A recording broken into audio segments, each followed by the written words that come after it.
Now, if you're one of the 15% of Americans who don't have health insurance, either because you can't afford it, or because your employer doesn't offer it, or because you're a small business person, you have to go out on the individual market and buy it on your own and it's just too expensive, October 1st was an important date. That's when we opened the new marketplaces where people without health insurance or who can't afford health insurance or who aren't part of a group plan can finally start getting affordable coverage. And the idea is simple. By enrolling in what we're calling these marketplaces, you become part of a big group plan, as if you were working for a big employer. A statewide group plan that spreads risk between sick people and healthy people, between young and old, and then bargains on your behalf for the best deal on health care. What we've done is essentially created competition where there wasn't competition before. We've created these big group plans, and now insurers are really interested in getting your business.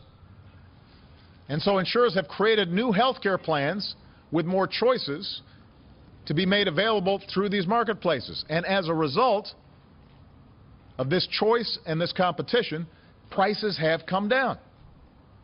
When you add the new tax credits that many people are eligible for through the law, then the prices come down even further. So one study shows that through new options created by the Affordable Care Act, nearly 6 in 10 uninsured Americans will find that they can get covered for less than $100 a month. Think about that.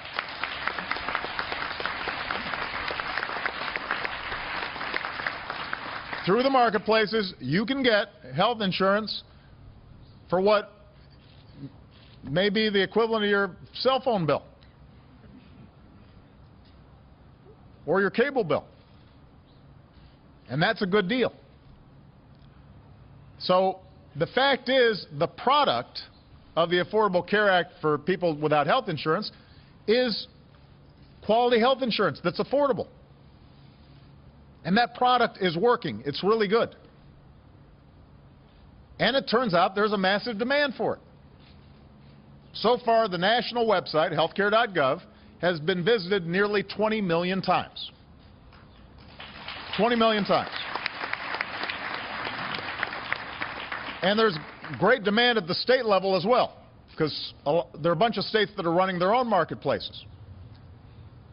We know that nearly 1/3 of the people applying in Connecticut and Maryland, for example, are under 35 years old. They understand that they can get a good deal at low costs, have the security of health care, and this is not just for old folks like me, that everybody needs good quality health insurance. And all told, more than 500,000 consumers across the country have successfully submitted applications through federal and state marketplaces. And many of those applications aren't just for individuals, it's for their entire families. So even more people are already looking to potentially take advantage of the high-quality, affordable insurance that is provided through the Affordable Care Act.